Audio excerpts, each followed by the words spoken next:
England, 1860, Victorian era.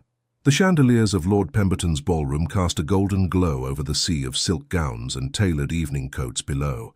In a corner, partially concealed by a marble column, stood Miss Isadora Harrington, her 40 years weighing heavily upon her shoulders as she observed the whirling couples on the dance floor. "Have you noticed?" whispered Lady Caroline Whitmore behind her fan to her companion. "Miss Harrington has appeared at yet another season. One would think after 2 decades of failure, she might accept her fate with dignity." The words, though spoken in hushed tones, carried to Isadora's ears like arrows finding their mark. She straightened her spine, smoothed the dark blue silk of her gown, a shade deemed appropriate for a woman of her station and age, and pretended not to have heard. At 40, Isadora had long since become accustomed to such remarks. The spinster of the esteemed Harrington family, she had watched as her younger sisters married, as her peers found husbands and established households, as the society that had once welcomed her as a debutante now regarded her with a mixture of pity and subtle mockery. "Miss Harrington," came a voice at her elbow. It was her brother, Edward, Earl of Westbridge. "You look rather forlorn. Shall I fetch you some refreshment?" "Thank you, Edward, but I am quite well," she replied with a practiced smile. "I was merely observing the new debutantes. Lady Pemberton has outdone herself this season." Edward's expression softened with concern. "Isadora, you need not attend every social function. No one would think less of you if I were to retire from society altogether," she finished for him, a rare flash of defiance crossing her usually serene features, "and become the reclusive aunt, appearing only at family christenings and funerals. No, brother, I may not have secured a husband, but I refuse to vanish entirely." Before Edward could respond, a hush fell over the ballroom. Even the orchestra seemed to falter momentarily. "The Duke of Blackhurst," announced the butler at the grand entrance. Richard Vallemont, the 6th Duke of Blackhurst, stood framed in the doorway. Tall and imposing in his immaculate evening attire, his dark hair swept back from a face that poets had compared to classical marble. At 38, he remained the most eligible bachelor in England, his title ancient, his fortune vast, and his estates among the most prosperous in the realm. "He looks particularly unapproachable this evening," murmured Edward. "I wonder what poor debutante will be thrust in his path tonight." Isadora watched as the assembled company parted like the Red Sea before the Duke. Despite his legendary wealth and status, Richard Vallemont was known for his aloofness, his precise manners, and his apparent immunity to the charms of even the most beautiful young ladies of the ton. "He has refused 3 perfect matches this season alone," continued Edward. "Lady Pemberton must be beside herself. Her daughter is among this year's offerings." "Perhaps he finds the parade of innocence tiresome," Isadora replied, surprising herself with the frankness of her observation. Edward raised an eyebrow. "Speaking from experience, sister?" "Speaking as one who has observed 20 seasons from the sidelines," she corrected gently. "There is a certain predictability to it all." As the evening progressed, Isadora maintained her position of dignified observation. She exchanged pleasantries with acquaintances, danced a single quadrille with her brother-in-law, and otherwise remained unobtrusive, a skill she had perfected over the years. It was during the supper dance that fate intervened. Making her way to the refreshment room for a momentary respite from the crush, Isadora collided with a solid form rounding the same corner from the opposite direction.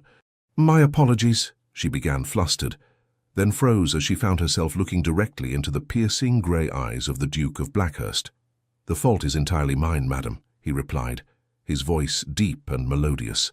For a moment, brief but unmistakable, his gaze lingered on her face with an intensity that caused her heart to skip a beat. "Miss Harrington," she supplied, offering a curtsy appropriate to his rank. "Miss Harrington," he repeated, as though committing the name to memory. Then, with a formal bow, he continued on his way. It was a fleeting encounter, the sort that would normally be forgotten before the evening's end. Yet, as Isadora rejoined the gathering, she could not shake the peculiar sensation that the Duke's eyes followed her movements across the room. Later, as the orchestra struck up a waltz, Isadora prepared to retreat further into the shadows. It was then that a familiar deep voice spoke at her shoulder. "Miss Harrington, might I have the honor of this dance?" The ballroom seemed to still around them as the Duke of Blackhurst extended his hand toward the most unexpected recipient imaginable. Isadora felt the weight of 100 stunned gazes upon her. "Your Grace," she began, her voice barely audible above the music, "I fear you have mistaken me for someone else." "I am not in the habit of making mistakes, Miss Harrington," he replied, the faintest suggestion of a smile playing at the corners of his mouth. "The waltz awaits. Will you do me the honor?"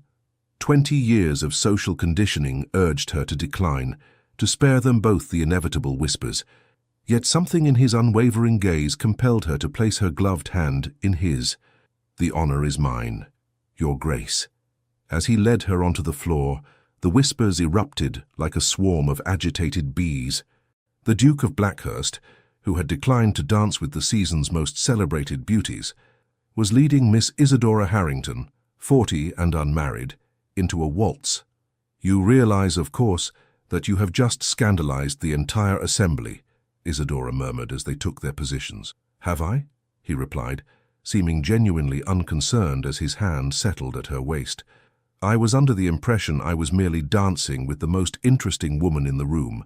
The music began, and Isadora found herself swept into the dance with a grace she had not experienced in years. The Duke led with confident precision, his steps perfectly matched to hers, creating the illusion that they had danced together countless times before. "You dance beautifully, Miss Harrington," he observed. "Practice, Your Grace," she replied, "though I confess it has been some time since I was last invited to waltz." Then the gentlemen of the Tarn have demonstrated a remarkable lack of judgment. Isadora could not help but laugh, a soft, genuine sound that drew even more stares from those around them. "You are either exceedingly kind or deliberately provocative, Your Grace. I have yet to determine which." "Perhaps both," he conceded, guiding her through a turn with effortless skill. "Tell me, Miss Harrington, do you enjoy these affairs?" "They serve their purpose," she answered diplomatically. "That is not what I asked." The directness of his gaze unsettled her.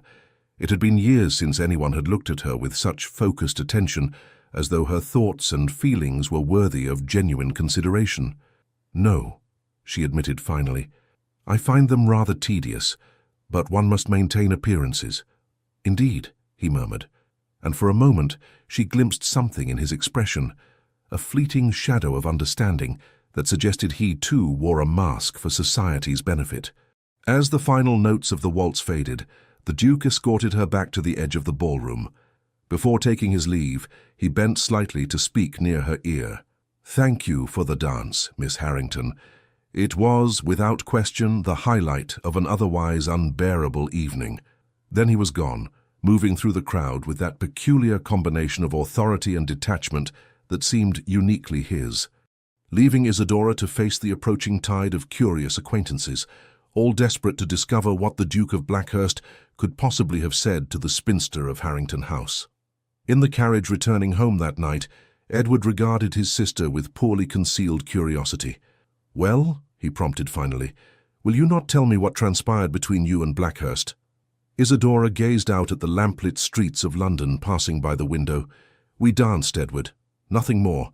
The most eligible man in England does not simply dance with anyone, Isadora, particularly not when he has refused the hand of every debutante this season." She turned to face her brother, her expression thoughtful.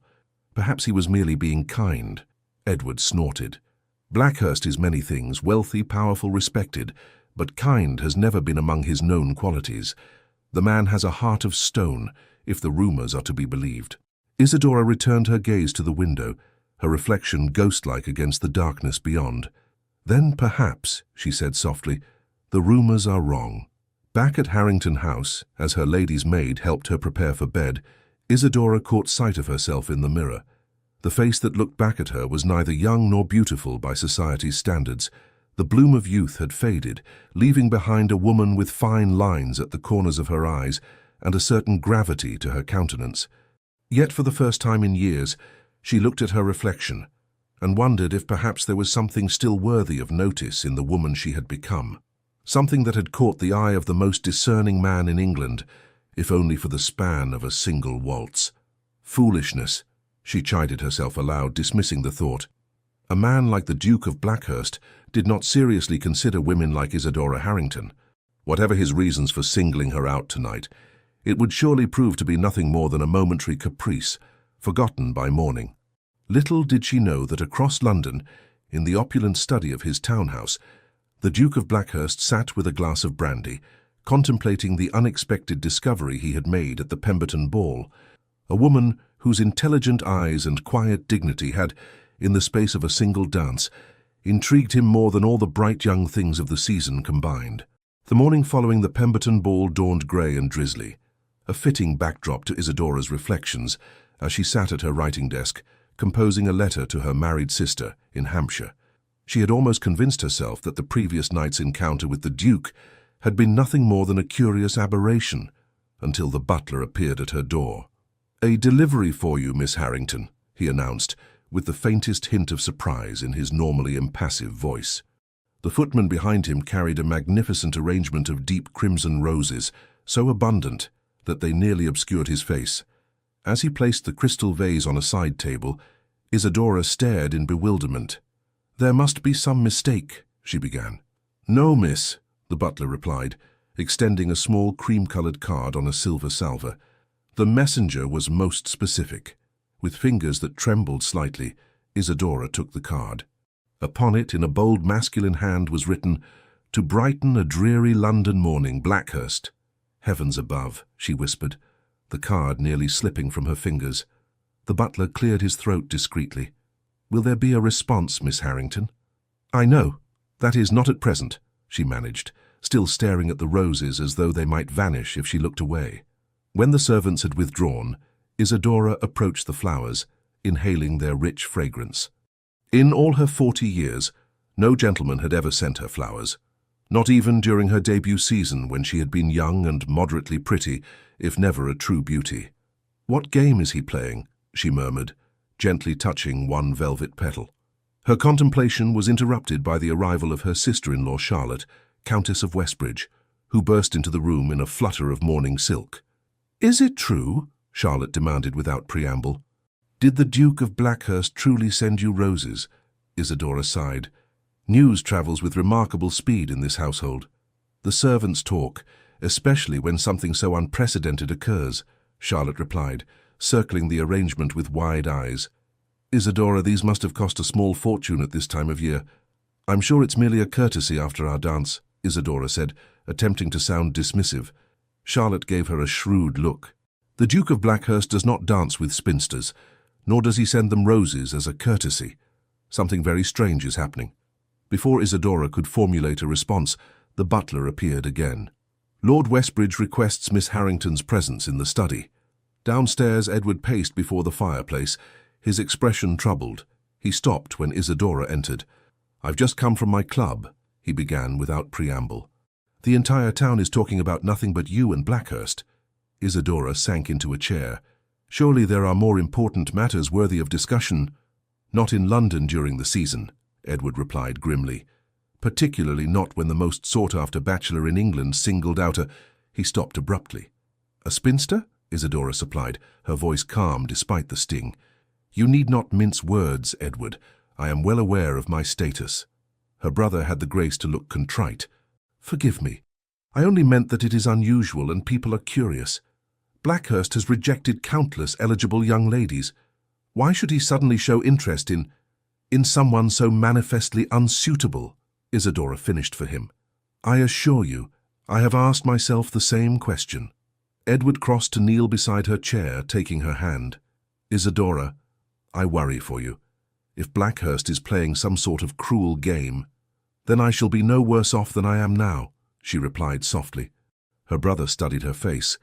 "You find him intriguing, don't you?" Isadora withdrew her hand.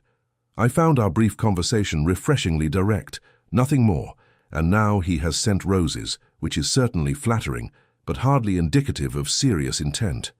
"Be careful," Edward warned, rising. "Blackhurst may be the most eligible man in England, but he is not known for his warmth. Some say he ended his last engagement because Lady Eleanor Brinsley once laughed too loudly at dinner." Isadora raised an eyebrow. "Gossip, Edward. I thought better of you." "Not gossip, concern," he corrected. "You have built a life of dignity despite society's cruelties. I would not see you hurt by a man incapable of appreciating your worth." The conversation lingered in Isadora's mind as she prepared for the Harringtons' annual visit to the Royal Academy exhibition that afternoon. It was a family tradition, one of the few social occasions where her status as an unmarried woman attracted little notice, as art appreciation was considered an acceptable pursuit for ladies of all circumstances. She selected a walking dress of deep forest green, a color she favored for its subdued elegance. As her maid arranged her hair, Isadora found herself paying uncharacteristic attention to her appearance, pinching color into her cheeks and selecting her finest lace collar. "Foolishness," she murmured again, though with less conviction than before. At the Royal Academy, the Harrington party moved slowly through the crowded galleries, pausing to admire landscapes and portraits amid the press of fashionable society. Isadora had just separated from her family to examine a particularly fine seascape when a familiar voice spoke beside her. "Turner at his finest, would you not agree, Miss Harrington?" She turned to find the Duke of Blackhurst standing at her elbow, resplendent in a perfectly tailored morning coat that emphasized his broad shoulders and commanding height. "Your Grace," she acknowledged with a small curtsy. "Yes, his understanding of light is unparalleled." "You have an appreciation for art?" he inquired, his grey eyes studying her with that same unsettling intensity she remembered from the ball. "I do," she replied simply, "though I claim no expertise, merely an enthusiast's pleasure." "That is refreshing," he said, offering his arm. "Shall we continue to the next gallery? I find most commentary on art to be tediously affected, but I suspect yours might prove an exception." Aware of the curious glances directed their way, Isadora hesitated before placing her gloved hand lightly on his arm. "You risk further scandal, Your Grace. 2 encounters in as many days will set tongues wagging even more vigorously." "Let them wag," he replied dismissively. "I have endured society's speculation for years. It holds no terror for me." As they moved through the exhibition, Isadora found herself relaxing into their conversation. The Duke, it seemed, possessed a genuine knowledge of art, formed through travel and study rather than mere fashion. More surprising still was his willingness to listen to her observations, responding with thoughtful comments that built upon her ideas rather than dismissing them. "You have traveled to Florence, then?" he asked as they paused before an Italian landscape. "No," she admitted. "My knowledge comes entirely from books and exhibitions. I have never left England." Something like surprise flickered across his features. "Never? With your evident appreciation for art and culture, I would have thought—" "My circumstances have not permitted extensive travel," she explained simply, without self-pity. The Duke's expression shifted subtly. "A grave oversight. The Uffizi Gallery alone would provide you with a lifetime of contemplation." Before she could respond, they were interrupted by the arrival of Lady Pemberton and her daughter, the lovely but vapid Miss Pemberton, whose failed attempts to secure the Duke's attention at her own ball had been the subject of much whispered commentary. "Your Grace," Lady Pemberton exclaimed, her surprise at finding him in Miss Harrington's company poorly concealed. "What an unexpected pleasure. Penelope and I were just admiring the Reynolds portrait." "Lady Pemberton," the Duke acknowledged with a correct but cool bow. "Miss Pemberton, I trust you are enjoying the exhibition?" "Oh, immensely," gushed Miss Pemberton, edging subtly closer to him while pretending Isadora did not exist. "Though I confess, these historical subjects can be so dreary. I much prefer more romantic themes." The Duke's expression remained impassive. "Indeed. Miss Harrington and I were just discussing Turner's revolutionary approach to light and atmosphere. She has made several observations that I found quite illuminating." All eyes turned to Isadora, who felt a flush rising to her cheeks at this unexpected praise. "How interesting," Lady Pemberton replied, her smile tightening. "I had no idea Miss Harrington harbored such academic interests." "Few people take the time to discover what lies beneath the surface," the Duke replied, his tone carrying a subtle edge that was not lost on either woman. An awkward silence followed, broken only when Edward appeared at Isadora's side, his expression a mixture of concern and curiosity. "Isadora, Mother is requesting your company," he said, nodding formally to the assembled group. "Your Grace, Ladies Pemberton." With a graceful curtsy to the Duke and a polite nod to the Pembertons, Isadora allowed herself to be led away. She could feel the weight of the Duke's gaze following her retreat. "That is twice in 2 days," Edward murmured under his breath. And now the roses. People are beginning to talk, Isadora. People always talk, Edward, she replied wearily. Not about you, he countered. Not like this. The remainder of the afternoon passed in a blur of strained conversation and curious glances. By the time the Harrington party returned home, Isadora felt emotionally exhausted from the constant scrutiny. Retreating to her private sitting room, she found another delivery awaiting her. A beautifully bound volume of Turner's collected works, accompanied by a note in the Duke's now familiar handwriting. For a fellow admirer of genius, perhaps you might permit me to call tomorrow at 2, Blackhurst. Isadora sank into her chair, the book clutched to her chest, her mind a-whirl with confusion and a dangerous spark of hope that she had thought extinguished long ago. Across town, in the elegant confines of his study, Richard Vallemont, Duke of Blackhurst, sat opposite his oldest friend, Lord James Hartwell, who regarded him with frank astonishment. "You cannot be serious, Richard," Hartwell exclaimed. "Miss Harrington, the woman must be nearly 40. "She is precisely 40, the Duke corrected calmly, "and possessed of more intelligence and genuine grace than any debutante I have encountered in the past decade." Hartwell shook his head in disbelief. "The ton will think you've lost your mind. There are a dozen suitable young ladies from the finest families who would simper and agree with every word I uttered, regardless of whether they understood it," Richard interrupted. "Who would marry me for my title, my fortune, and the prestige of being a duchess without the slightest interest in who I am beneath those trappings?" "And Miss Harrington is different?" Hartwell challenged skeptically. The Duke's expression softened almost imperceptibly. "Entirely different. She speaks her mind, she observes the world with clear eyes, and she expects nothing from me, which, I find, makes me want to offer her everything." Hartwell studied his friend with growing concern. "Richard, if this is some rebellion against society's expectations—" "It is not," the Duke replied firmly. "For the first time in my life, James, I have met a woman whose company I genuinely enjoy, who challenges my thoughts rather than merely reflecting them back to me. Is that so difficult to comprehend? For the Richard Vallemont I have known since Cambridge?" "Yes, frankly it is," Hartwell replied. "You've always been so controlled, so certain of your path." Richard gazed into the fire, his expression thoughtful. "Perhaps it is time for a different path." "You realize what you're contemplating?" Hartwell pressed. "The scandal would be unprecedented.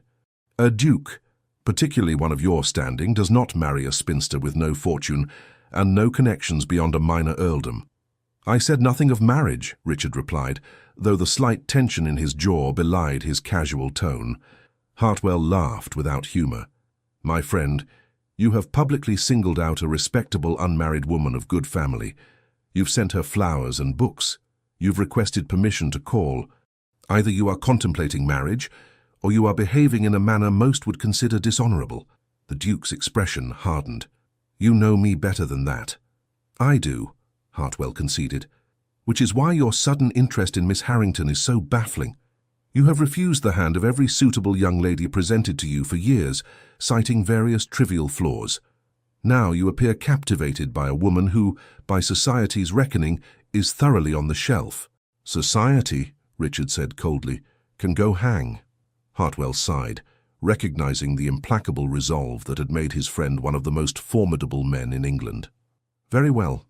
But tread carefully, Richard. Miss Harrington has undoubtedly endured years of subtle cruelty from the ton. If you pursue her only to withdraw, the consequences for her would be devastating." For a moment, something like uncertainty flickered in the Duke's grey eyes, an expression so rare that Hartwell nearly missed it. Then it was gone, replaced by the cool determination that was the Duke's hallmark. "I have no intention of withdrawing," Richard stated with quiet finality. "Miss Harrington has waited 40 years to be properly seen. I intend to ensure she never feels invisible again." The following afternoon found Isadora seated in the Harrington House drawing-room, her hands clasped tightly in her lap to disguise their trembling. The mantel clock ticked relentlessly toward 2 o'clock, each second bringing her closer to the Duke's promised call. She had spent the morning in a state of uncharacteristic indecision, changing her gown 3 times before settling on a deep burgundy day dress that complemented her auburn hair, now showing threads of silver at the temples, and brought a touch of colour to her pale complexion. "This is madness," she whispered to herself as the clock chimed the hour. "A man like the Duke of Blackhurst does not seriously court a woman like me." Yet even as the words left her lips, the butler appeared at the drawing-room door. "His Grace the Duke of Blackhurst," he announced, his tone suggesting that he too found the situation extraordinary. Richard Vallemont entered the room with the quiet assurance of a man accustomed to commanding attention wherever he went.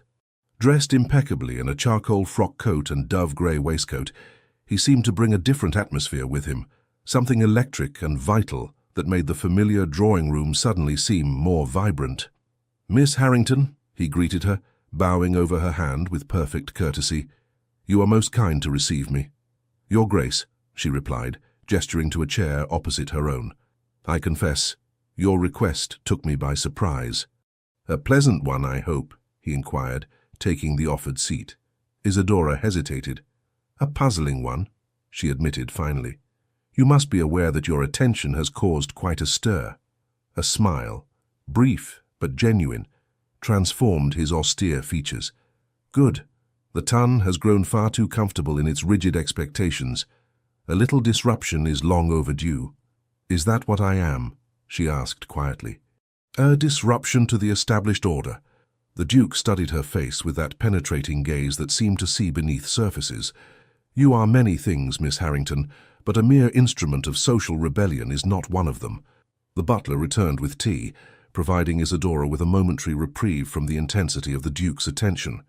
As she poured for them both, she was acutely aware of the domestic intimacy of the scene, something she had observed countless times between her married sisters and their husbands, but had never experienced herself. "You enjoyed the book?" the Duke inquired, accepting his cup with a nod of thanks. "Very much," she replied, relaxing slightly at the shift to safer conversational ground. "The color plates are magnificent. Thank you for such a thoughtful gift." "It seemed fitting," he said. "Your observations yesterday revealed a genuine appreciation that deserves cultivation." Isadora sipped her tea, gathering courage for the question that had haunted her since the Pemberton ball.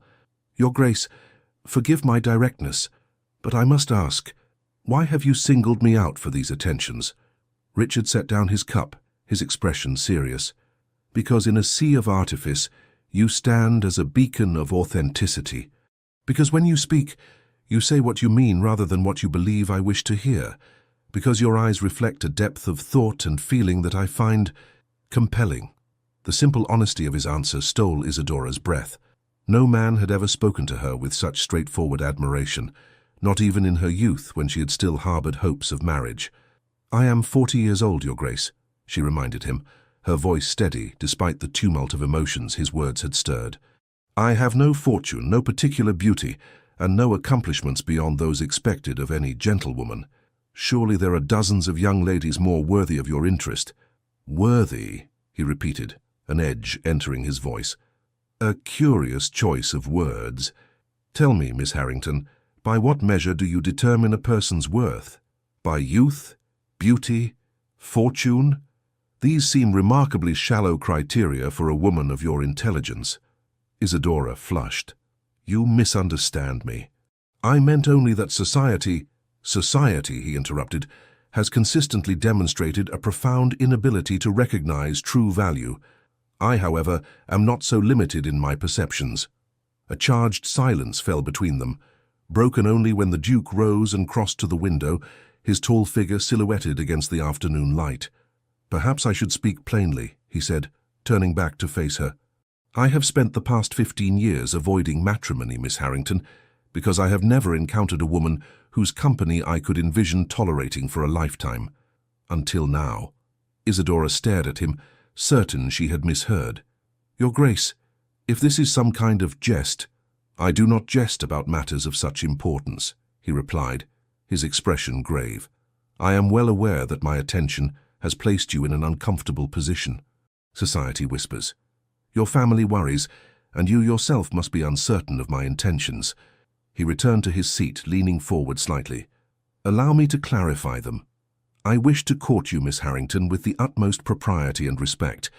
If, after a period of better acquaintance, you find my company as agreeable as I find yours, I hope you might consider a more permanent arrangement." Isidora felt as though the floor had fallen away beneath her feet. "You cannot be serious," she whispered. "I have never been more serious about anything in my life," he replied simply. "But the scandal means nothing to me. The disparity in our situations is relevant only if we allow it to be. Your family's expectations are not my concern. I am the head of my house and answer to no one regarding my choice of bride." His calm dismantling of each objection left Isidora speechless. Finally, she managed to ask the question that lay at the heart of her disbelief. "Why me, Your Grace? After all these years of refusing every eligible match, why would you choose someone society considers thoroughly unmarriageable?" Richard's expression softened. "Because when we danced, Miss Harrington, I felt for the first time that I was in the presence of a woman who saw me, not the Duke, not the fortune, not the ancient title, but the man beneath all those trappings. Do you have any idea how rare that is?" Before she could respond, the drawing-room door opened to admit Lady Harrington, Isidora's mother, whose surprise at finding the Duke of Blackhurst in her drawing-room was poorly concealed beneath a veneer of social grace. "Your Grace," she exclaimed, curtsying deeply. "What an unexpected honor! I do apologize for interrupting." "Not at all, Lady Harrington," Richard replied, rising to bow. "I was just discussing the Royal Academy exhibition with your daughter. Her insights are most illuminating." Lady Harrington's gaze darted between them, clearly struggling to make sense of the scene before her. "How delightful! Isidora has always been fond of art, though I fear her observations may lack the sophistication to truly interest someone of your background, Your Grace." Isidora felt a familiar pang at her mother's dismissive tone, a subtle diminishment she had endured for years as her marriage prospects faded. "On the contrary," the Duke replied, his voice cooling perceptibly. "Miss Harrington's understanding rivals that of many so-called experts of my acquaintance. You must be very proud of her accomplishments." Lady Harrington blinked, clearly unaccustomed to hearing her eldest daughter praised by anyone, let alone one of the most powerful men in England. "Yes, of course," she stammered. "Isidora has always been studious." The Duke turned back to Isidora, ignoring the obvious discomfort his presence had created. "Miss Harrington, might I prevail upon you to accompany me to the conservatory at Kew Gardens tomorrow? The tropical specimens are particularly fine this season." Aware of her mother's widening eyes, Isidora hesitated only briefly before nodding. "I should like that very much, Your Grace." "Excellent. Shall we say 11 o'clock? I will send my carriage." With that, he bowed to both ladies and took his leave, his departure leaving a vacuum of stunned silence in its wake. "Isidora," Lady Harrington breathed when the front door had closed behind him.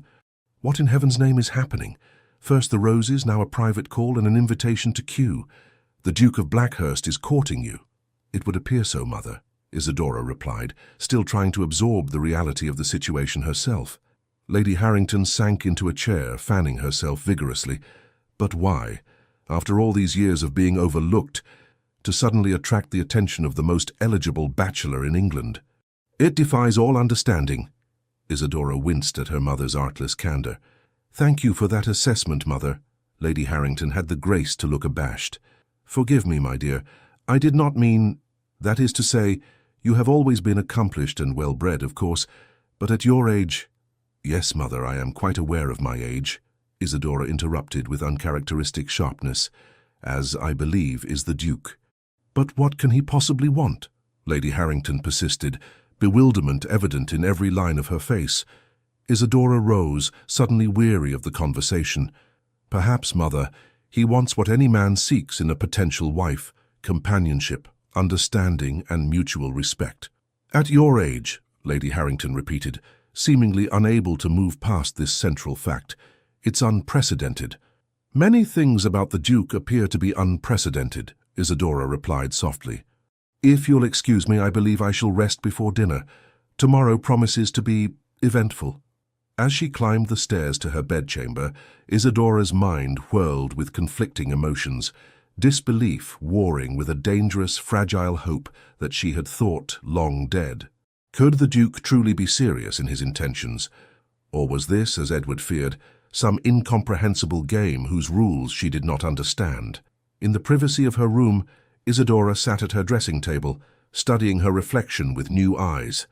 The face that looked back at her was handsome rather than beautiful, strong features softened by intelligent eyes and a generous mouth. Time had etched fine lines at the corners of those eyes and across her brow, but had also bestowed a certain dignity, a gravity that her younger self had lacked. Could he truly see something worthwhile in this face? She whispered to her reflection. Sleep proved elusive that night. Isadora lay awake, replaying the Duke's words in her mind, searching for hidden meanings or subtle mockery and finding none. His manner had been direct, his gaze sincere, his intentions stated with a clarity that left little room for misinterpretation. Yet still she doubted. 20 years of watching from the sidelines as other women were chosen, courted and wed, had left deep scars on her heart. The idea that she, overlooked unmarriageable Isadora Harrington, might have captured the attention of the most sought-after bachelor in England seemed more fantasy than reality. Morning brought no respite from her confusion. As her maid helped her dress for the promised excursion to Kew Gardens, selecting a walking gown of deep teal that complemented her colouring, Isadora found herself trembling with a combination of anticipation and dread. "You look lovely, miss," her maid assured her, arranging a modest hat atop Isadora's carefully styled hair. "Thank you, Bennet," Isadora replied, managing a small smile, "though I fear lovely may be an overstatement at my age." "Nonsense," the maid replied loyally. "There's more to beauty than youth, and if I may be so bold, miss, the Duke seems to have recognized that fact." Precisely at 11, the Blackhurst carriage arrived, a magnificent conveyance of gleaming black lacquer emblazoned with the ducal crest. The footman who handed Isadora into its luxurious interior treated her with the deference usually reserved for women of much higher rank, adding to the surreal quality of the morning. The Duke was waiting at the entrance to the gardens, his tall figure commanding attention despite the simplicity of his attire. As Isadora descended from the carriage, she observed a flicker of admiration in his eyes that sent an unfamiliar warmth coursing through her veins. "Miss Harrington," he greeted her, bowing over her hand. "You are punctual, another quality I find admirable." "Your Grace," she replied, dropping a curtsy. "Thank you for the invitation. It has been some years since I last visited Kew." "Then we shall remedy that oversight immediately," he declared, offering his arm. "The Palm House awaits, and I believe you will find the orchid collection particularly impressive." As they strolled through the magnificent glass structures housing exotic plants from across the empire, Isadora gradually felt her tension easing. The Duke proved a knowledgeable guide, sharing insights gained from his own travels and listening with genuine interest to her observations. They paused beneath the soaring glass dome of the Palm House, surrounded by towering tropical specimens that created the illusion of a far-distant land. "It's rather like stepping into another world," Isadora remarked, tilting her head back to admire the architectural marvel above them. "Indeed," the Duke agreed, though his gaze remained fixed on her upturned face rather than the surroundings. "Miss Harrington, may I speak frankly?" She lowered her gaze to meet his, her heart quickening at the intensity she found there. "Of course, Your Grace. I sense that you harbor doubts about my intentions," he said directly, "that perhaps you suspect some ulterior motive behind my interest in you." Isadora hesitated, torn between honesty and decorum. "You must admit, Your Grace, that your attention is unexpected. I would be naive not to question it." He nodded slowly. "Fair enough. Then allow me to address those doubts directly. I am 38 years old, Miss Harrington. I have spent the past 15 years fending off matchmaking mamas and their increasingly desperate attempts to secure my title for their daughters. I have been paraded before every eligible young lady from Land's End to John O'Groats, and I have found them universally tedious. Pretty faces concealing empty minds, or worse, calculating ambitions." He took a step closer, his voice lowering. "And then, at yet another interminable ball, I encountered a woman who stood apart from the usual preening and posturing. A woman who watched the proceedings with clear-eyed intelligence and a hint of well-earned cynicism. A woman whose conversation, when I finally engineered an opportunity to experience it, revealed depth and substance rather than the usual vapid pleasantries." Isadora felt her cheeks warming under his steady gaze. "You make me sound far more interesting than I am, Your Grace." "On the contrary," he replied, I suspect I have only begun to discover how interesting you truly are, Miss Harrington, and I find myself eager to continue that discovery if you will permit it." Before she could respond, they were interrupted by the arrival of a group of fashionable ladies, whose exclamations of surprise at encountering the Duke of Blackhurst in such circumstances echoed through the humid air of the Palm House. "Your Grace," called Lady Winfield, a notorious gossip whose daughter had failed to secure the Duke's interest during the previous season. "What an unexpected pleasure to find you at Kew on this fine morning." Her gaze moved to Isadora, and a look of poorly concealed disdain crossed her features. "And Miss Harrington as well. How unusual." The Duke's expression cooled perceptibly. "Lady Winfield, ladies, Miss Harrington and I were just discussing the remarkable architectural achievements of Decimus Burton. You'll forgive us if we continue our tour." Without waiting for a response, he guided Isadora toward a less crowded section of the glasshouse, his hand warm and reassuring at the small of her back. "I apologize for the interruption," he murmured. "It seems we cannot escape society's eyes, even here." "It is to be expected," Isadora replied pragmatically. "Your movements are always of interest, and my presence at your side is noteworthy." "Because of your age?" he asked bluntly. Isadora blinked at his directness. "Yes," she admitted after a moment, "among other factors." "Such as?" "My lack of beauty, fortune, or particularly distinguished family connections," she replied honestly. "The fact that I have been considered firmly on the shelf for at least a decade." The Duke's expression hardened. "The Tun's assessment of worth is remarkably shallow. Beauty fades, fortunes rise and fall, and distinguished families often produce undistinguished progeny. As for being on the shelf," he made no attempt to hide his disdain for the phrase, "I find that particular social construct both arbitrary and idiotic." Despite herself, Isadora laughed, a genuine sound of surprise and delight that echoed pleasantly in the humid air. "Your Grace, I believe you may be the first person I've encountered who sees it that way." His expression softened at her laughter. "Then the rest of society is blind. Tell me, Miss Harrington, if you had not been constrained by convention, what would you have done with your life?" The question caught her off guard. I'm not sure I understand." "If marriage had not been the only acceptable path for a woman of your standing," he clarified, "what pursuits might have captured your interest?" Isadora considered the question thoughtfully as they continued their stroll among the exotic foliage. "I would have liked to travel," she said finally. "To see the art and architecture I've only read about, to experience different cultures and landscapes firsthand." "Where would you go first?" he prompted, genuinely interested. "Italy, I think," she replied, her eyes lighting with enthusiasm. "Florence, Rome, Venice, to see the works of the Renaissance masters in their original settings." "And after Italy?" "Greece, perhaps. Egypt. The ancient civilizations have always fascinated me." She paused, looking somewhat embarrassed. "I sound rather like a schoolgirl with fanciful dreams." "Not at all," the Duke countered firmly. "You sound like someone with a mind eager for knowledge and experience, qualities I find infinitely more attractive than the vapid accomplishments society prizes in its young ladies." They had reached a secluded corner of the glasshouse, sheltered from curious eyes by a stand of bamboo. The Duke turned to face her, his expression serious. "Miss Harrington, Isadora, if I may, I wish to be entirely clear about my intentions. I am not playing a game. I am not seeking to cause a scandal. I am pursuing you because, in the brief time of our acquaintance, you have engaged my mind and intrigued my heart in ways no other woman has managed in 38 years of existence." He took her gloved hand in his. "I recognize that my attention places you in an uncomfortable position. Society will whisper, your family will worry, and you yourself may doubt the sincerity of my regard. But I ask only that you grant me the opportunity to demonstrate that regard through continued acquaintance." Isadora looked up into his face, the strong, aristocratic features that had launched 1,000 matrimonial campaigns, and saw nothing but earnest intent in his grey eyes. "Your Grace." "Richard," he corrected gently. "When we are not in formal company, I should like to hear my name on your lips." "Richard," she repeated, the intimate address sending a tremor through her voice. "I fear you may be courting disappointment. I am not young, not beautiful in the conventional sense." "You are beautiful to me," he interrupted, his thumb tracing a gentle pattern on the back of her hand. "Your intelligence shines in your eyes.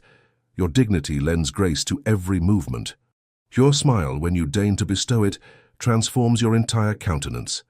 He stepped closer, close enough that she could detect the subtle scent of sandalwood that clung to his clothing. "I have watched countless debutantes parade their youth and superficial charms before me, Isadora. Not one of them has moved me as you did with a single dance, a single conversation." Isadora felt breathless, caught between decades of ingrained caution and the undeniable pull of the connection forming between them. "Society will be merciless," she warned softly. "Society has always been merciless," he countered. "To you for remaining unmarried, to me for refusing to choose a bride to their liking. Perhaps it is time we both stopped allowing its cruelty to dictate our happiness." The moment hung between them, fragile and charged with possibility. Then, with a gentle squeeze of her hand, Richard stepped back, restoring a proper distance between them. "I have overwhelmed you," he observed, reading her expression with uncanny accuracy. "Forgive me. I did not intend to press my case so forcefully on this occasion." "No," Isadora replied, finding her voice. "That is, I appreciate your candor. It is refreshing after so many years of polite fictions." He smiled, a genuine expression that transformed his austere features and sent an unexpected flutter through her chest. "Then perhaps we might continue this conversation over luncheon. I have taken the liberty of arranging a private meal in the director's residence. He is an old friend and has kindly offered the use of his dining room." The remainder of their visit to Kew passed in a pleasant haze for Isadora. The private luncheon proved delightful, with conversation flowing easily between discussions of art, literature, and philosophy. The Duke, Richard, revealed himself to be widely read and thoughtful, with opinions that challenged rather than merely echoed the prevailing wisdom of their class. As he handed her back into his carriage for the return journey to Harrington House, he asked quietly, "Might I call on you again tomorrow?" "Yes," Isadora replied without hesitation, surprising herself with the readiness of her answer. "I should like that very much." His smile, warm and genuine, stayed with her long after she had returned home to face her family's curious questioning about the outing. That evening, Edward cornered her in the library, his expression troubled. "Isadora, what exactly is transpiring between you and Blackhurst? The entire town is talking." "I am not entirely certain myself," she admitted, selecting a volume from the shelf to avoid meeting her brother's concerned gaze. "He has expressed interest in a continued acquaintance." "Interest?" Edward repeated skeptically. "Isadora, the man is courting you, openly and without apology. It is unprecedented." She finally turned to face him. "Do you find it so impossible to believe that someone might genuinely desire my company, Edward?" Her brother had the grace to look abashed. "Of course not. You are intelligent, kind, and possessed of more substance than most women half your age. But Blackhurst, his reputation for fastidiousness, for impossible standards, the fact that he has rejected every suitable match for 15 years, only to suddenly show interest in—" He stopped abruptly. "In a spinster of 40, Isadora finished for him, her voice steady despite the sting. "Yes, it is unexpected. I have said as much to him directly." "And what was his response?" A small smile touched her lips as she recalled Richard's words in the Palm House. He said that society's assessment of worth is remarkably shallow, and that he finds the concept of being on the shelf both arbitrary and idiotic. Edward's eyebrows rose in surprise. "That does not sound like the Blackhurst I have heard described at my club." "Perhaps," Isadora suggested gently, "the Duke the Ton believes it knows is not the man himself, but rather the title they all covet." Her brother studied her face intently. "You like him," he observed, sounding faintly astonished. "I find his company stimulating," she acknowledged carefully. "His conversation is intelligent, his opinions thoughtful, and his manner refreshingly direct." Edward ran a hand through his hair, a gesture of frustration he had maintained since boyhood. "Isadora, I only wish to protect you from potential hurt. If Blackhurst is sincere, then I could not be more delighted for you. But if this is some passing fancy on his part, then I shall endure it, as I have endured everything else," she replied with quiet dignity. "But Edward, what if it is not? What if, after all these years, I have encountered someone who sees me, truly sees me, for who I am?" Would you have me reject that possibility out of fear? Her brother's expression softened. No, he admitted finally. No, I would not.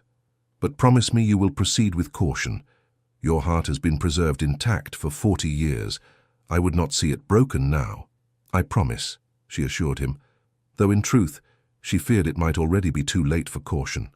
The seed of hope that Richard had planted in her heart was already taking root, growing stronger with each encounter, each conversation, each glimpse of the man beneath the ducal title. Over the following weeks, London society watched in fascinated disbelief as the Duke of Blackhurst's courtship of Miss Isadora Harrington continued with unwavering purpose. He called at Harrington House almost daily, sent flowers and books with thoughtful notes, and escorted her to exhibitions, concerts, and even the opera, appearing utterly indifferent to the whispers and stares their appearances together provoked. For Isadora, who had spent decades in the shadows of society, the sudden spotlight was both exhilarating and terrifying. She found herself scrutinized at every turn, her gowns, her hairstyle, her conversation all subject to unprecedented attention and often cruel commentary. I heard Lady Winfield say it must be some sort of wager, Charlotte confided, as she helped Isadora prepare for an evening at the theatre. That Hartwell must have challenged Blackhurst to court the most unlikely woman in London. Isadora's hands stilled in the act of fastening her earrings. And what did you say to that? I told her that if the Duke had made such a wager, he would have chosen someone truly objectionable, perhaps Lady Winfield herself, Charlotte replied with uncharacteristic sharpness. Honestly, Isadora, the jealousy is palpable.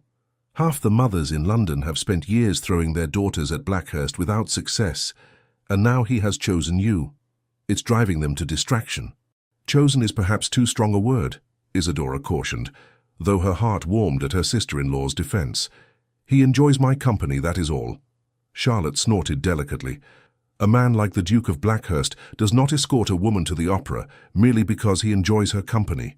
He is courting you, Isadora. The only question is when he will make his intentions official. Isadora turned from the mirror, her expression troubled.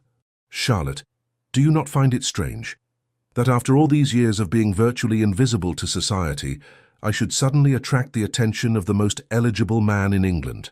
Her sister-in-law studied her thoughtfully.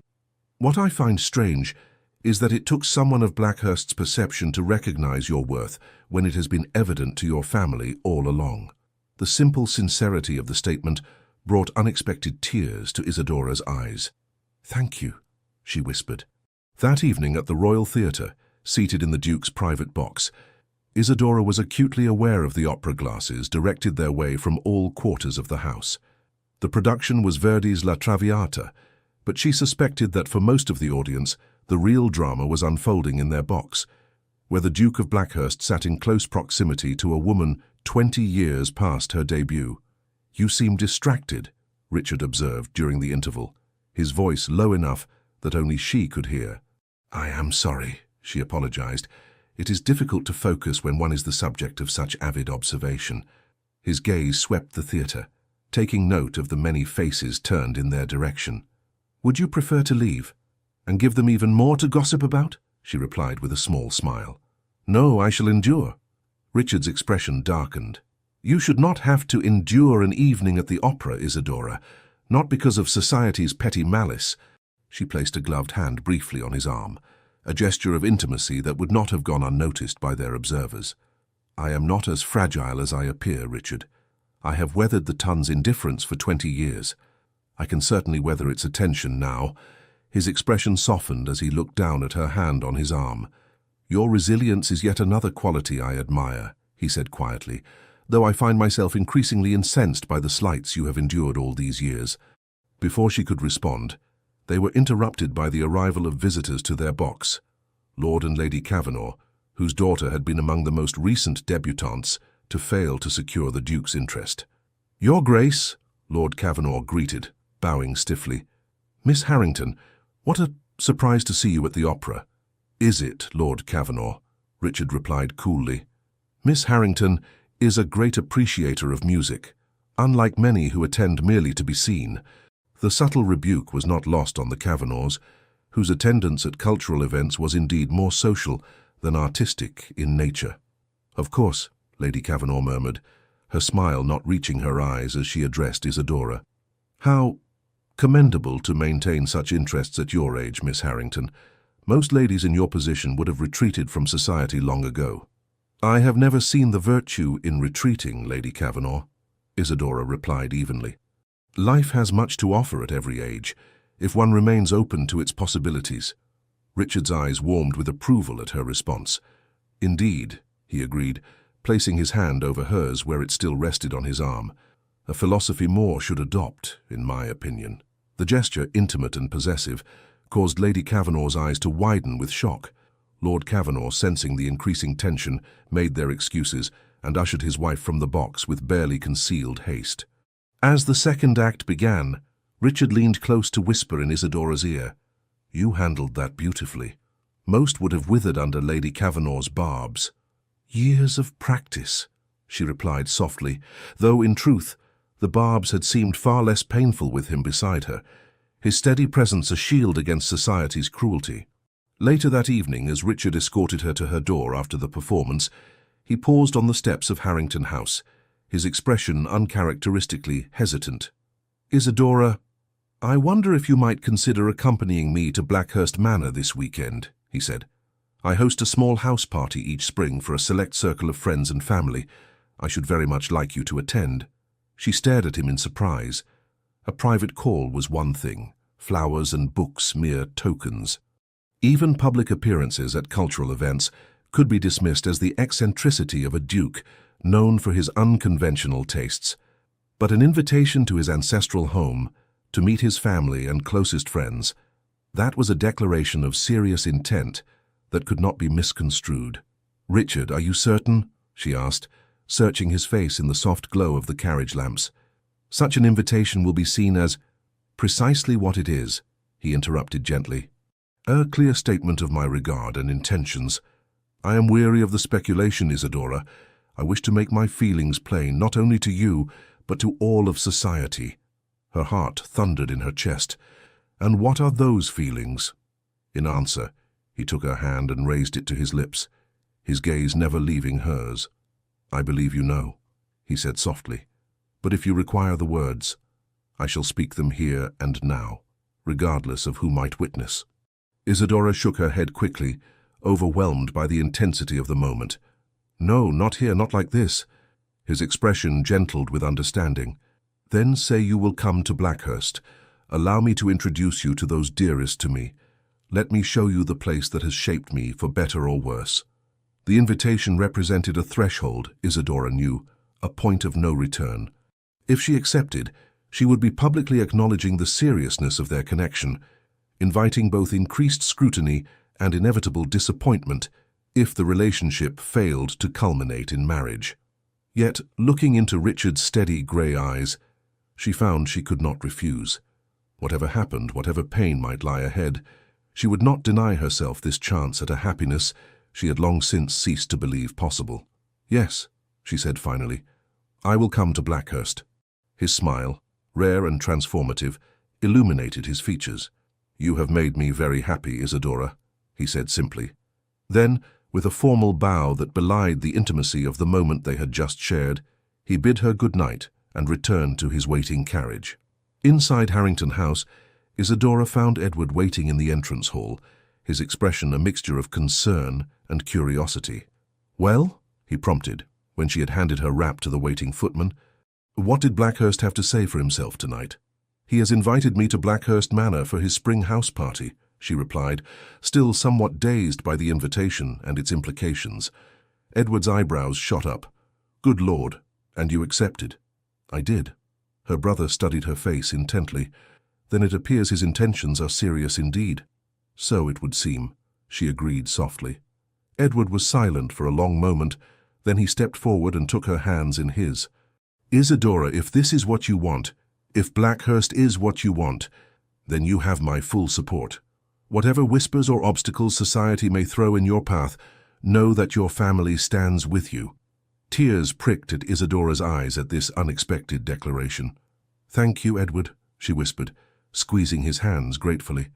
Her brother cleared his throat, suddenly self-conscious.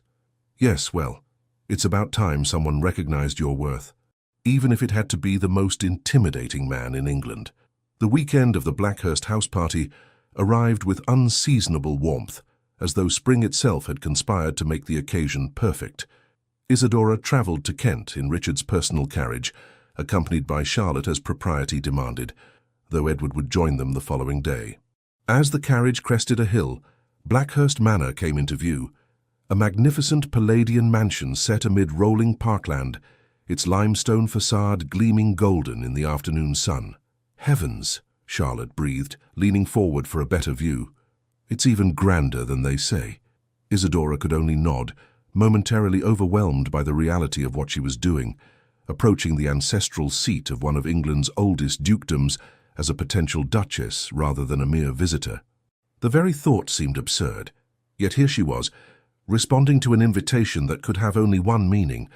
As the carriage rolled to a stop before the imposing entrance, Richard himself emerged to greet them, descending the wide stone steps with an eager stride that belied his usual reserve. "Isadora," he said warmly, helping her from the carriage with gentle hands. "Welcome to Blackhurst." For a moment, they stood gazing at each other, oblivious to the servants arrayed on the steps or Charlotte being handed down behind them. Then, recollecting himself, Richard turned to greet Charlotte with correct, if cooler, courtesy before escorting them both into the entrance hall. The interior of Blackhurst Manor was every bit as impressive as its exterior, soaring ceilings, marble floors, and walls hung with ancestral portraits and priceless works of art. Yet despite its grandeur, there was a warmth to the house that Isadora had not expected, a sense that it was a home rather than merely a showpiece of aristocratic wealth. "I've had rooms prepared for you in the East Wing," Richard informed them, as footmen moved forward to collect their luggage. "The views of the rose garden are particularly fine at this time of year. I thought you might appreciate them, Isadora." The personal consideration touched her deeply. "Thank you, Richard." That was most thoughtful. His expression softened at her use of his given name, still a novelty that seemed to please him each time she employed it. "I shall leave you to rest and refresh yourselves before dinner. The other guests will be arriving throughout the afternoon." As a maid led them to their rooms, Charlotte leaned close to whisper, "Did you see how he looked at you, Isadora? If the man is not in love, I shall eat my best bonnet." Isadora shushed her, though her heart leapt at the observation. Could it be true? Could the Duke of Blackhurst, Richard, truly love her?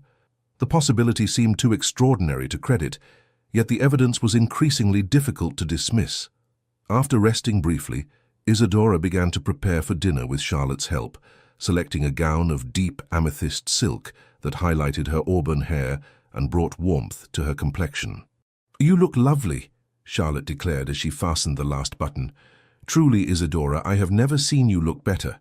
Studying her reflection, Isadora had to admit there was a difference in her appearance, not in her features, which remained as they had been, but in her expression, her bearing.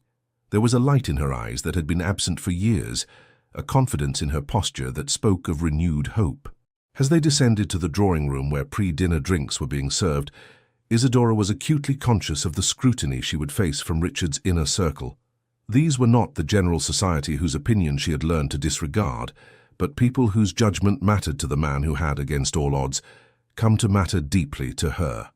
Richard came forward immediately to greet them, looking resplendent in evening attire that emphasized his commanding height and athletic build.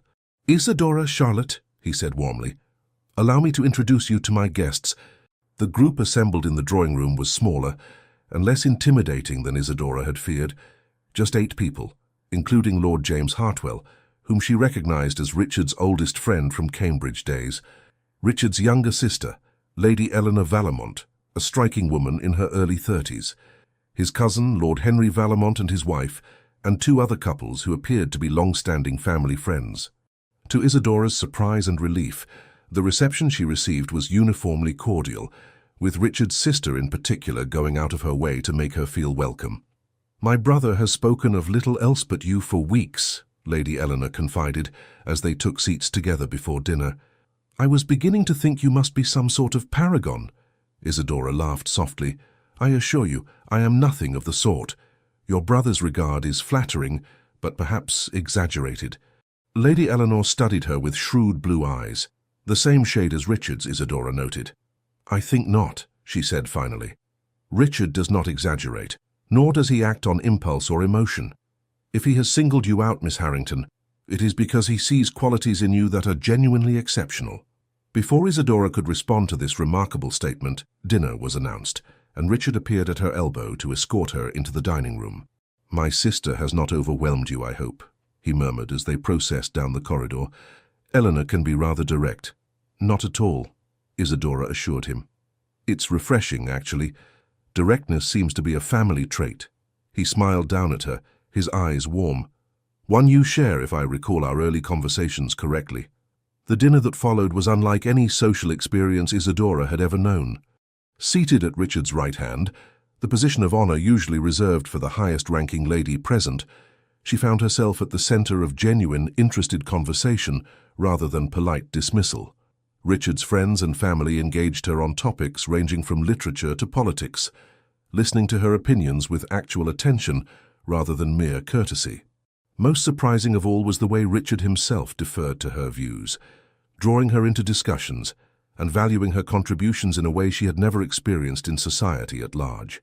You see, he said softly during a moment when the others were engaged in their own conversations, this is why I wished you to come to Blackhurst, so that you might see yourself as I see you, not as London society has labelled you, but as the remarkable woman you truly are.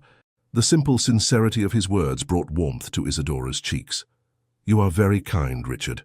Not kind, he corrected gently, observant, and increasingly certain that I have made the right choice. After dinner, the party retired to the music room, where Lady Eleanor was prevailed upon to play the pianoforte. As the evening progressed, Isadora found herself drawn into the warm circle of Richard's closest connections, accepted not as an oddity or an object of curiosity, but as someone of genuine interest and worth. It was a revelation, this glimpse of what life might be like, freed from the constraints and judgments that had defined her existence for so long. Here, in the intimate setting of Blackhurst Manor, she was not the spinster or poor Miss Harrington, but simply Isadora, valued for her thoughts, her conversation, herself. As the evening drew to a close, Richard escorted her to the foot of the grand staircase, lingering behind the others as they made their way to their respective rooms. You seem to enjoy yourself, he observed, his voice low and intimate in the quiet of the great hall. Very much, she admitted. Your friends and family are most welcoming. They see what I see, he replied simply. Then, glancing around to ensure they were momentarily unobserved, he reached for her hand, raising it not to his lips as propriety dictated, but pressing it gently against his heart. Sleep well, Isadora. Tomorrow I should like to show you the grounds if the weather permits. The gesture, though subtle, carried a weight of tenderness that left her momentarily speechless. I should like that, she managed finally, reluctantly withdrawing her hand. Good night, Richard. As she ascended the staircase, she could feel his gaze following her, warm and steady as a physical touch. In her room, preparing for bed, she found herself humming softly, an unconscious expression of a happiness so unexpected, so complete, that it seemed almost too fragile to acknowledge directly. The following day dawned clear and mild, perfect for the promised tour of the estate. After breakfast, Richard appeared at Isadora's side, offering his arm. Shall we explore? He suggested, his eagerness barely concealed beneath his usual composure. They set out across the immaculate lawns, Richard pointing out features of the landscape with evident pride and knowledge. It soon became clear to Isadora that Blackhurst was not merely a symbol of his rank and wealth, but a living entity to which he was deeply connected. My father saw the estate primarily as a source of revenue, he explained, as they paused at the edge of a small lake, watching swans glide across the still surface. But for me, it has always been more than that. These lands, these people, they are a responsibility, yes, but also a privilege, to be part of something that stretches back centuries and will continue long after I am gone. You speak of it with such passion, Isadora observed, watching his face as he gazed across his domain. It's clear how much Blackhurst means to you. His expression softened as he turned to look at her. It is my home, Isadora. The one place where I have always felt truly myself, unconstrained by the expectations and formalities of society. He paused, something vulnerable entering his gaze. I wanted you to see it, to understand this part of me. The simple honesty of the statement touched her deeply. Thank you for sharing it with me, she said softly. It helps me see you more clearly.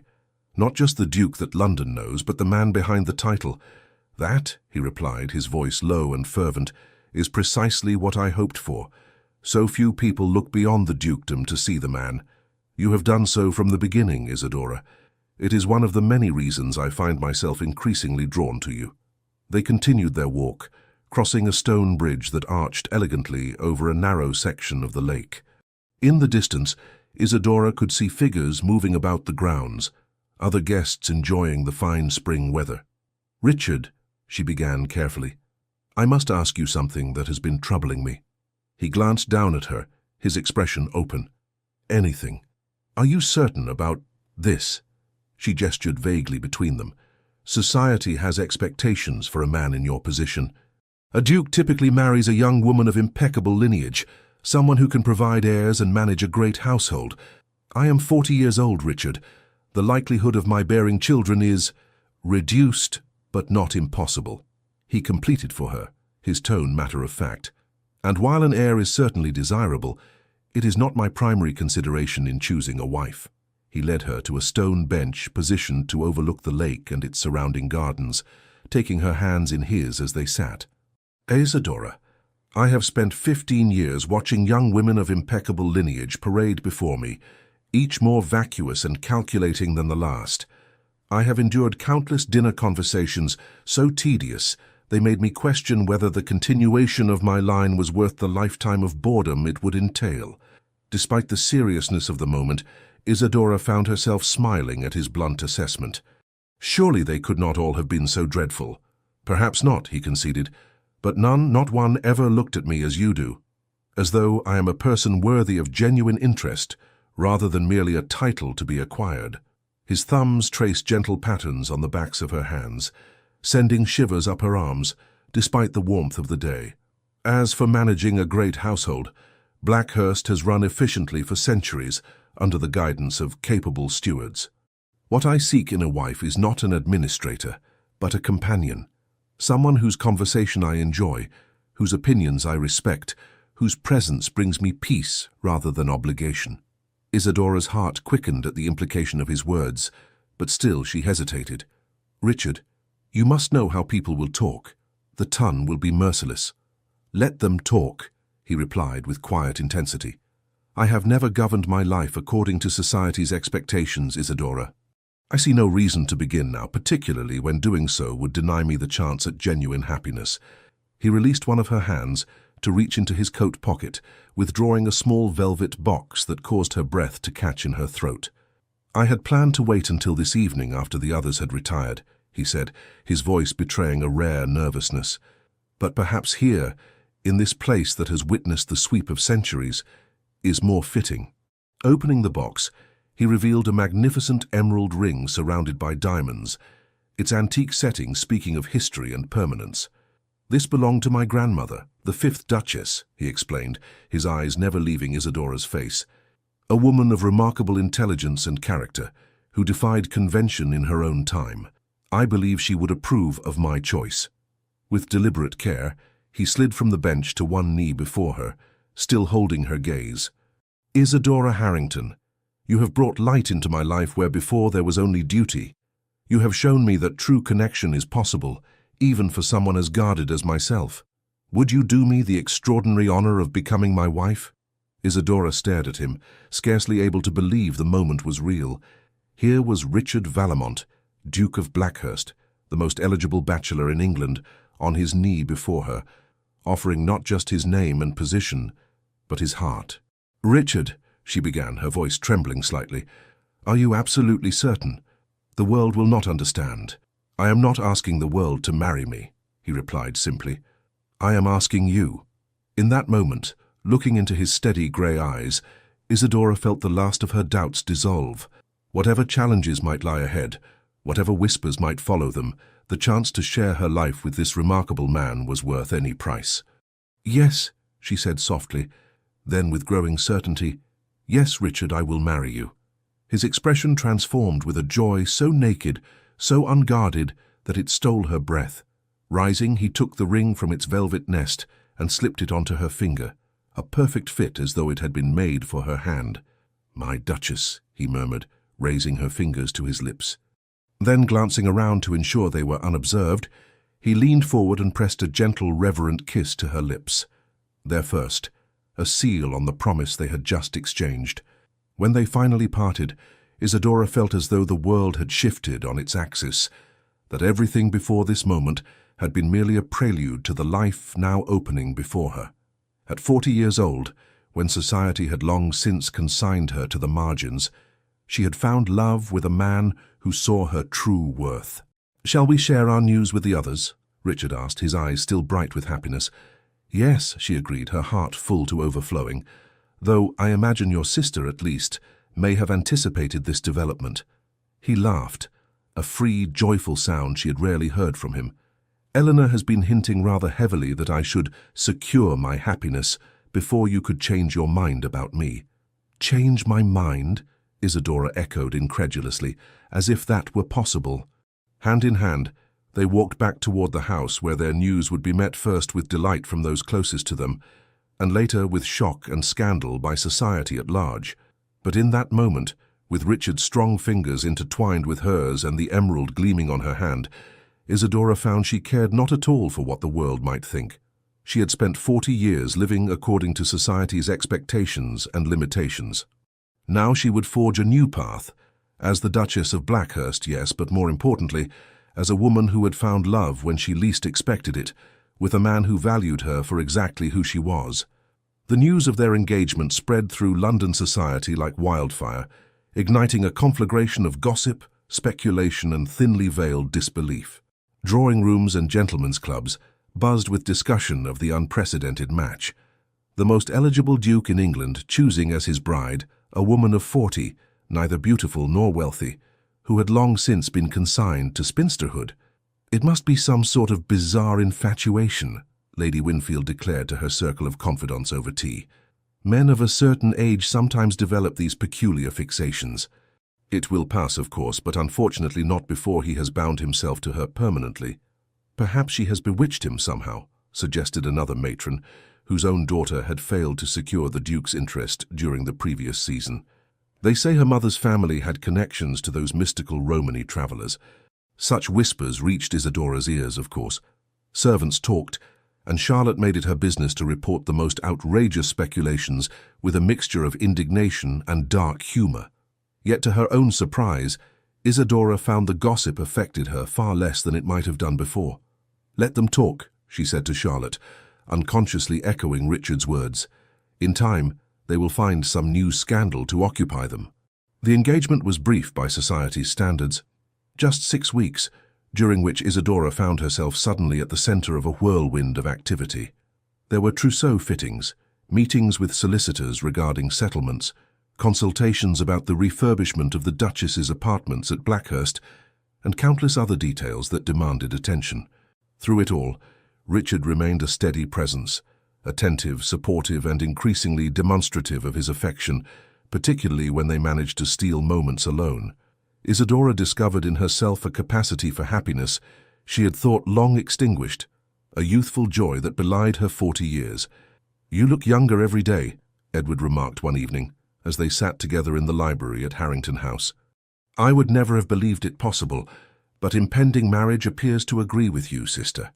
Isadora smiled, touching the emerald ring that now adorned her finger. "Happiness agrees with me, Edward. Something I had nearly forgotten was possible." Her brother's expression softened. "You deserve it, Isadora. No one deserves it more." The wedding itself was held at St. George's, Hanover Square, a concession to Richard's position rather than Isadora's preference for a quieter ceremony. The church was filled to capacity, though Isadora knew many had come not to celebrate their union, but to witness what society considered a peculiar spectacle. Yet as she walked down the aisle on Edward's arm, her gaze fixed on Richard waiting at the altar, she found she cared not at all for the whispers that followed her progress. What mattered was the man before her, tall and commanding in his formal attire, his usually austere features transformed by an expression of such naked adoration that it caused murmurs to ripple through the congregation. Their vows were exchanged with clear, steady voices, a promise not just of fidelity and support, but of a partnership based on mutual respect and genuine affection. When Richard slipped the heavy gold band onto her finger to join the emerald engagement ring, his hands were gentle, his touch lingering longer than strictly necessary. "I now pronounce you man and wife," declared the bishop, and with those words, Isadora Harrington became Her Grace the Duchess of Blackhurst, a transformation so complete and yet so unexpected that she felt momentarily dizzy with the reality of it. The reception that followed at Blackhurst House, the Duke's London residence, was a study in contrasts. Genuine warmth from Richard's inner circle, mingling with barely concealed curiosity and skepticism from the broader society who had felt obligated to attend. Yet Isadora found herself floating through the afternoon with a serene confidence, Richard's steady presence at her side, a shield against any potential barbs. "How are you faring, Duchess?" he murmured during a brief moment alone, the new title sending a pleasant shiver down her spine. "Remarkably well," she replied honestly. "Though I suspect many of our guests are still waiting for you to reveal this has all been an elaborate jest." Richard's eyes darkened. "They will wait a very long time then," he said firmly, his hand finding hers and squeezing gently. "You are mine now, Isadora, as I am yours. The rest of the world can go hang." Later that evening, as their carriage carried them away from the reception toward the beginning of their wedding journey, a tour of Italy that Richard had insisted on arranging, knowing it had been Isadora's lifelong dream to see the art and architecture she had only read about, Isadora found herself overwhelmed by the day's events. "Are you well?" Richard asked, noting her silence as they left London behind. "More than well," she assured him, reaching for his hand in the darkness of the carriage. "I was just thinking how extraordinary life can be. 6 months ago, I had resigned myself to a future of quiet spinsterhood, watching from the sidelines as others lived their lives. And now, he prompted softly, now I find myself embarking on an entirely new chapter, with a man I have come to love more deeply than I ever thought possible." The admission, the first time she had spoken the word love aloud, came naturally, without hesitation. Richard's breath caught audibly. Then, with a movement swift and decisive, he gathered her into his arms, his lips finding hers in a kiss far more passionate than the chaste one they had shared at the altar. When they finally parted, both breathless, he rested his forehead against hers. "I have loved you, Isadora, since that first waltz," he confessed, his voice rough with emotion. "Though I scarcely recognized the feeling at the time, it has been so long since I allowed myself to want anything beyond duty and responsibility." Isadora raised a hand to cup his cheek, marveling at the freedom to touch him, to express the tenderness that had grown between them. "And now," he said, drawing her closer still, "I find myself wanting everything with you. A life, a family if fate permits it, a partnership in every sense of the word." "Even if society never quite accepts us?" she asked, giving voice to the one doubt that still lingered. Richard's laugh was low and unconcerned. "Society will adjust, as it always does. In time, our match will become merely another footnote in the annals of the Ton's history. But what we build together, Isadora, that will be our legacy, far more significant than any gossip or scandal." As the carriage rolled through the darkening countryside toward Dover, where a ship awaited to carry them to the continent, and the beginning of their shared adventures, Isadora rested her head against her husband's shoulder, marveling at the journey that had brought her here. At 40 years old, when the world had deemed her past all possibility of romance or new beginnings, she had found not just love, but a partner who valued her for exactly who she was, not despite her age and experience, but because of the wisdom and character they had helped shape.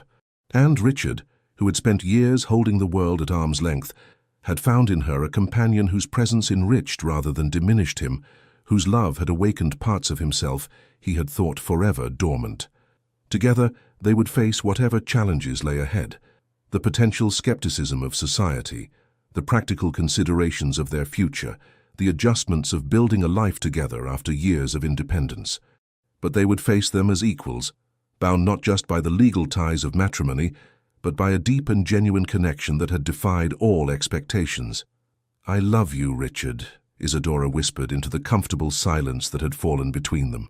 His arm tightened around her shoulders, his lips brushing her temple in a gesture of tenderness that needed no words. Yet he offered them anyway, his deep voice soft in the intimate darkness of the carriage. "And I love you, my Duchess, more than I ever thought possible." The grand ballroom of Blackhurst Manor glittered with candlelight, the air fragrant with the scent of hothouse flowers, as the cream of society mingled and danced beneath the soaring ceilings. At the center of it all stood the Duke and Duchess of Blackhurst, their expressions serene as they greeted their guests with gracious warmth. "They make a striking couple, do they not?" murmured Lady Eleanor to Edward, who had just claimed her hand for a dance. "One would hardly credit the scandal their match once caused." Edward smiled, watching his sister as she stood beside her husband, her auburn hair, now liberally streaked with silver, elegantly arranged and adorned with the Blackhurst emeralds. At 42, Isadora radiated a confidence and contentment that made her more beautiful than she had ever been in her youth. "Society has a short memory when confronted with success," he observed, leading Eleanor into the pattern of the dance. "And by any measure, their marriage has been a remarkable success." Indeed, the tongue that had once whispered so cruelly about the Duke's inexplicable choice had gradually fallen silent as the months passed, and Richard's devotion to his older bride showed no signs of waning. So if anything, his regard for Isadora had only deepened with time, evident in the way his eyes sought her across crowded rooms, in the attentiveness with which he listened when she spoke, in the private smiles they shared that hinted at a connection far deeper than mere social convenience. Across the ballroom, a young footman approached the Duchess, bending to whisper something in her ear. Isadora's face lit with joy, and she turned immediately to touch her husband's arm, conveying some news that caused his usually reserved expression to transform with delight. With brief apologies to their guests, the Duke and Duchess slipped from the ballroom, leaving their guests to speculate on their sudden departure. "The nursery, I imagine," Lady Eleanor explained to Edward as they completed their dance. "My nephew has a remarkable talent for timing his demands to coincide with social obligations." Edward chuckled, a trait he seems to have inherited from his father, if Richard's strategic exits from tedious parliamentary debates are any indication. The miracle of Isadora's pregnancy, coming just months after their wedding, had silenced the last of society's skeptics. The birth of James Edward Richard Vallemont, Marquess of Westmoreland and heir to the Dukedom of Blackhurst, 10 months after their marriage had transformed scandal into fairy tale in the eyes of the ton.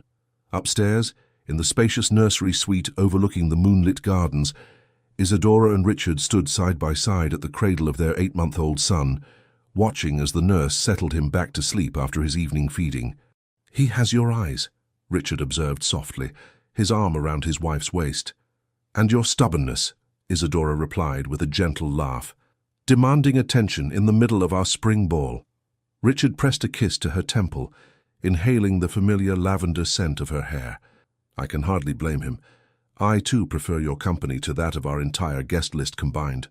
The nurse curtsied and withdrew, leaving them alone with their sleeping son, the child that society had deemed impossible, yet who had arrived nonetheless, healthy and strong, and adored beyond measure by both his parents. "Sometimes I still cannot believe this is my life," Isadora confessed, leaning into her husband's embrace. "That all of this, you, James Blackhurst, is real and not some dream from which I'll wake." "Very real," Richard assured her, turning her gently in his arms to face him. "Though I confess to similar moments of disbelief. How did I exist for 38 years without you, Isadora? It seems inconceivable now." She reached up to touch his face, tracing the beloved features that had become as familiar to her as her own. "We found each other when we were ready, I think, when we had both lived enough to recognize true value when we saw it." Richard smiled, the warm, genuine smile that he reserved exclusively for her and their son. "The most valuable discovery of my life," he agreed, bending to capture her lips in a tender kiss. Below, the music from the ballroom drifted up through the open windows, a reminder of the social obligations awaiting their return. Yet, for a moment longer, they lingered, wrapped in each other's arms beside their sleeping child, savoring the precious reality of the family they had created together. "We should return to our guests," Isadora murmured eventually, though she made no move to leave the circle of his arms. "In a moment," Richard replied, his eyes still drinking in the sight of her, his wife, his duchess, the woman who had transformed his life with her intelligence, her dignity, and her boundless capacity for love. Let them wait just a little longer. And so they remained, the Duke and his unexpected Duchess, their extraordinary love story having silenced the whispers and defied the conventions of their world. Together, they had rewritten the rules of what was possible, proving that true connection could flourish at any age, that value lay not in youth or beauty, but in the depth and quality of one's character, and that love, when genuine, could overcome even the most entrenched societal expectations. In the cradle beside them, young James stirred briefly, his small hand reaching out in sleep. Isadora gently tucked the blanket around him, her heart so full of love for her family that it seemed impossible to contain. "Happy?" Richard asked softly, watching her face in the gentle lamplight. "Beyond anything I ever imagined possible," she replied with simple truth. Hand in hand they slipped from the nursery and made their way back toward the glittering ballroom below, where society awaited the return of the Duke and Duchess, whose unlikely love story had become the toast of London. No longer a scandal, but an inspiration. For in finding each other, Isadora and Richard had discovered not just personal happiness, but a truth too powerful to be denied, that love, true and genuine, recognized no boundaries of age or convention, and that it was never, ever too late to begin again. Dear listener, life, like the story of Isadora and Richard, rarely follows the path we expect. In a world that often celebrates youth above all else, it's easy to believe that our chances for love, for new beginnings, for joy diminish with each passing year. But Isadora's journey reminds us of a profound truth. It is never too late to find happiness. At 40, society had written Isadora's story for her, a tale of spinsterhood and quiet resignation. Yet her most beautiful chapter was just beginning. This wasn't despite her age, but because of it. The wisdom she had gathered, the self-knowledge she had cultivated, the dignity she had maintained through years of subtle dismissal, these were precisely the qualities that made her truly remarkable to someone who could see beyond society's narrow definitions of worth. Perhaps you too have felt invisible at times. Perhaps you've heard whispers that your moment has passed, that opportunities for love, adventure, or fulfillment belong to the young. But remember this, the most authentic connections often come when we have lived enough to know ourselves truly, when we have weathered disappointments and emerged with our kindness intact. Your life experience isn't a liability, it's your greatest strength. The patience you've developed, the perspective you've gained, the resilience you've built, these are treasures beyond price. Like Richard, the right people will recognize and cherish these qualities in you. Tonight, as you prepare for sleep, know that your story continues to unfold in beautiful and unexpected ways. Rest well, knowing that the most meaningful chapters of your story may still lie ahead. You are seen, you are valued, and you are worthy of every happiness at every age. With deepest appreciation for sharing this journey with us, Legends of the Fall team. Thank you so much for staying with us until the end. We hope Isadora and Richard's story reminded you that love has no age, and that being seen for who you truly are is the most romantic thing of all. If this story touched your soul, please subscribe, like, comment, and share it with your loved ones. Your support motivates us to keep telling more stories full of love, redemption, and emotional twists.